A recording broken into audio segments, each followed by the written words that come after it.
अस्सलाम वालेकुम वरहमतुल्लाहि वबरकातुहू। बिस्मिल्लाहिर्रहमानिर्रहीम। अल्लाह की बाबरकत नाम से शुरू करते हैं जो बड़ा मेहरबान और नहायत रहम करने वाला है। सूरह फील का कल की वीडियो में हमने तर्जुमा और तफसीर मुख्तसर बयान किया। इसमें एक बड़ा मशहूर मरूफ वाक़या भी है जो आपकी खिदमत में पेश करना चाहती हूँ। सिर्फ वाक़या यूँ बयान करती हूँ कि नजाशी ने अबरहा की बगावत और अरबात के कत्ल की जब खबर सुनी तो बहुत गज़बनाक हुआ।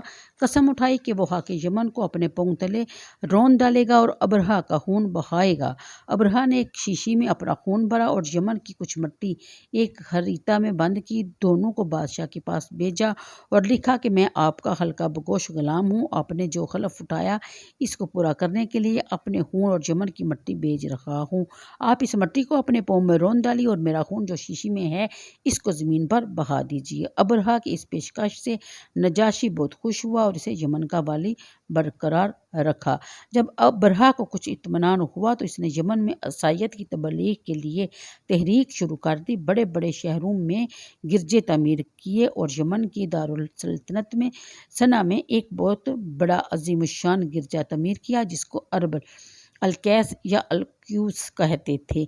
ये लफ्ज़ कलसिया का मारूफ है। इसकी ज़ेबो ज़ीनत और आराइश पर दिल खोल कर रुपया खर्च किया गया। इन तमाम कोशिशों और इक़दामात के बावजूद ईसाईयत की अशायत में इसे हिस्ब मंशा कामयाबी हासिल न हुई। इसके सामने एक ऐसी रुकावट थी जिसने इसकी कोशिशों को तकरीबन बेअसर बना दिया था। मक्का मुकरमा में जो काबा हज़रत खलील और हज़रत इस्माईल अलैहिस्सलाम ने अपने मुबारक हाथों से तामीर किया था, हर अरबी बशिंदे को इससे कल्बी और फितरी अकीदत थी और वो किसी कीमत पर इससे सिर्फ नज़र नहीं हटा सकते थे। ईसाईयत कबूल करने का फौरी नतीजा इसी रिश्ते का इनकता था जिसके लिए अहले अरब बिल्कुल तैयार ना थे।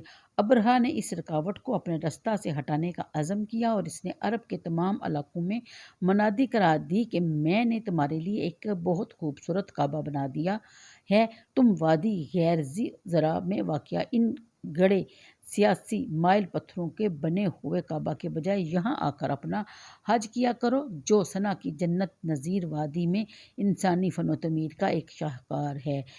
लेकिन इसकी ये दावत सद बसहर साबित हुई। लोग इसकी हर तरह के प्रोपोगंडे के बावजूद तपते हुए सहरा बेआबो गया रेगिस्तानों को मस्ताना वार अबूर करते हुए मक्का मुकरमा में हाजिर होते और काबा मुशर्रफा का तवाफ़ करके सुकून कल्ब हासिल करते। इस चीज़ ने अबरहा को और भी मुश्तिल कर दिया।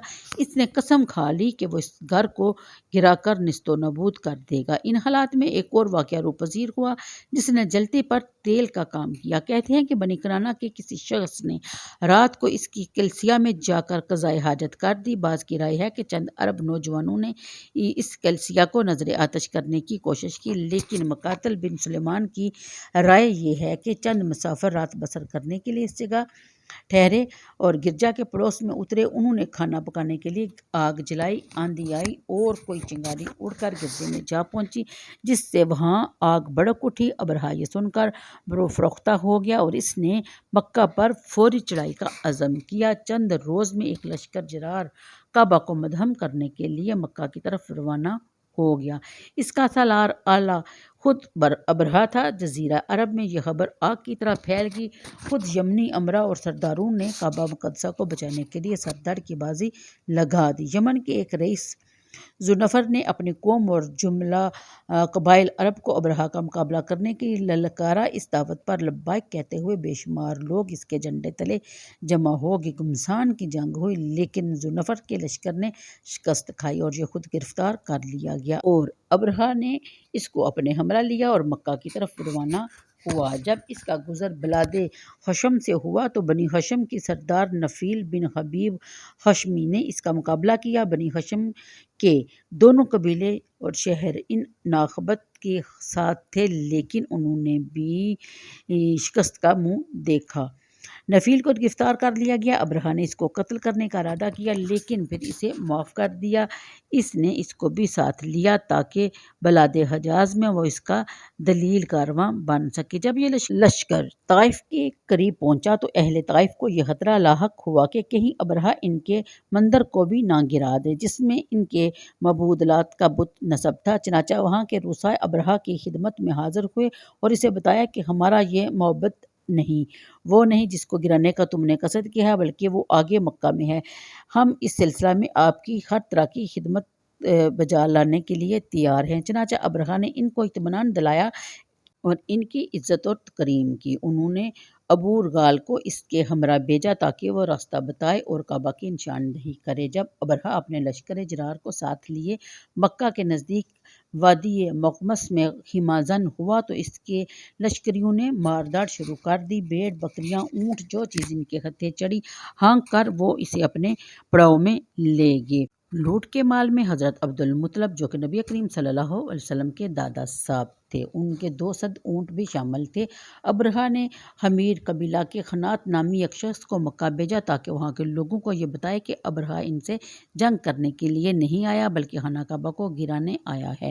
اگر اہل مکہ نے مزاحمت نہ کی تو انہیں کچھ نہیں کہا جائے گا، لیکن اگر انہوں نے مزاحمت کی کوشش بھی کی تو پھر نتائج کے وہ خود ذمہ دار ہوں گے۔ خنات مکہ گیا، اس نے لوگوں سے پوچھا تمہاری بستی کا سردار کون ہے؟ انہوں نے حضرت عبدالمطلب کا نام لیا۔ اس نے آپ سے ملاقات کی اور ابرہہ کا پیغام پہنچا دیا۔ آپ نے فرمایا کہ ابرہہ سے جنگ کرنے کا نہ ہمارا ارادہ ہے اور نہ ہم میں اس کی ہمت ہے۔ یہ اللہ کا گھر ہے اور اس کے خلیل کا حرم ہے، اگر وہ چاہے گا تو خود اس کی حفاظت کرے گا ورنہ جیسے اس کی مرضی۔ حنات نے آپ کو ساتھ لے چلنے کے لیے کہا۔ آپ اس کے ہمراہ ابرہہ کے پاس تشریف لائے۔ آپ کے بارعب شخصیت اور نورانی چہرے کو دیکھ کر وہ بہت متاثر ہوا، تخت سے نیچے اتر آیا اور آپ کے ساتھ فرش پر بیٹھ گیا۔ ترجمان کے ذریعے ان سے بات چیت کی گئی۔ آپ نے کہا کہ میری درخواست تو یہ ہے کہ تمہارے لشکری میرے 200 اونٹ ہانک کر لے آئے ہیں وہ مجھے واپس کر دو۔ ابرہہ نے اس غیر متوقع جواب سے بہت پریشان ہوا اور کہنے لگا کہ جب میں نے آپ کو پہلی مرتبہ دیکھا تھا تو میرے دل میں آپ کا از حد احترام پیدا ہوا، لیکن آپ کی یہ حقیر درخواست سن کر احترام کا جذبہ ناپید ہو گیا ہے۔ آپ کو اپنے اونٹوں کا تو اتنا خیال ہے اور کعبہ کا ذرا خیال نہیں کہ جس کی وجہ سے تمہاری عزت کی جاتی ہے۔ آپ نے بڑی سادگی سے جواب دیا، یعنی میں اونٹوں کا مالک ہوں، ان کی حفاظت میری ذمہ داری ہے، اس گھر کا بھی ایک مالک ہے، وہ خود اس کی حفاظت فرمائے گا۔ ابرہہ نے بڑے غرور سے کہا کہ اب اس گھر کو میری تخت و تاراج سے کوئی چیز نہیں بچا سکتی۔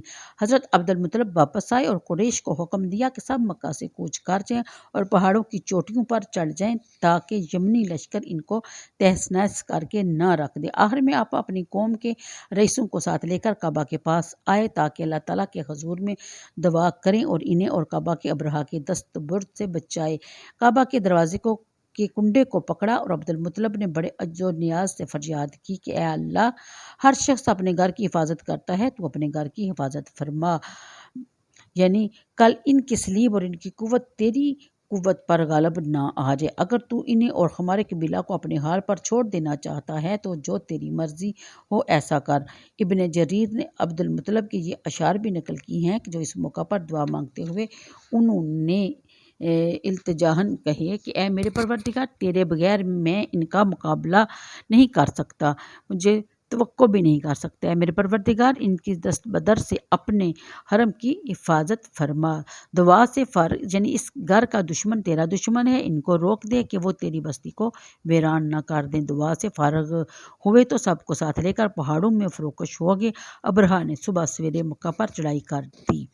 اس کا لشکر میں 9 یا 12 جنگی ہاتھیوں کا دستہ بھی شامل تھا۔ سب سے بڑے ہاتھی کا نام محمود تھا۔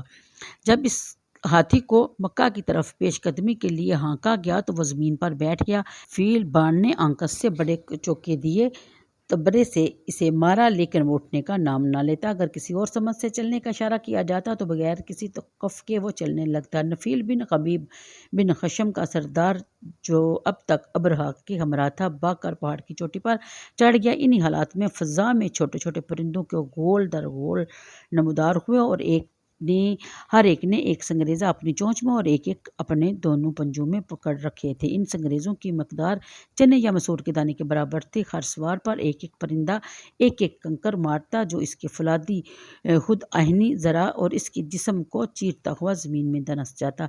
लश्कर का अक्सर हिस्सा तो वहीं तबाह बर्बाद हो गया। एक मुख्तसर तादाद जिनमें अबरहा भी था वहाँ से भाग जाने में कामयाब होगी, लेकिन इनके जिस्मों में इतनी ज़बरदस्त हारश पैदा होगी कि वो हर वक्त खुजलाते रहते। खुजलाने से ज़ख्म नुमदार होगी और ज़ख्मों से पीप और लहू बहने लगा। गोश्त गल सड़कर रास्ता में ही हलाक हो गया। अबरहा सना पहुँच गया, लेकिन इसकी हालत ये थी कि सारा जिस्म नासूर बन चुका था। यानी फिर यहाँ तक कि इसका सीना शक हो गया और इसने दम तोड़ दिया। इस तरह अल्लाह ताला ने अपने घर की हिफाजत फरमाई। दुश्मन जिसे अपनी कुव्वत और लश्कर की कसरत पर बड़ा घमंड था, इसको छोटे छोटे परिंदों की संगबारी से फना बर्बाद कर दिया गया।